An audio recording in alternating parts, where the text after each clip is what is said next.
ұйқы апноясы немесе ұйқыға байланысты тыныс алу бұзылысы ұйқының бұзылуының жаңа себептерінің бірі.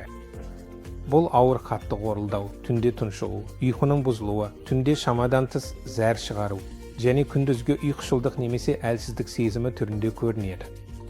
Кейде ұйқы апноясының ауыр түрінде адам көлік жүргізу кезінде немесе теледидар көріп отырғанда немесе жиналыста ұйықтап қалуы мүмкін.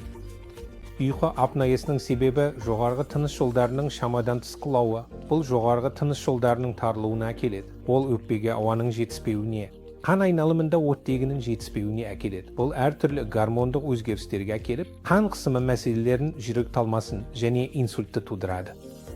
Сондықтан бұл мәселені ерте анықтап емдеу қажет.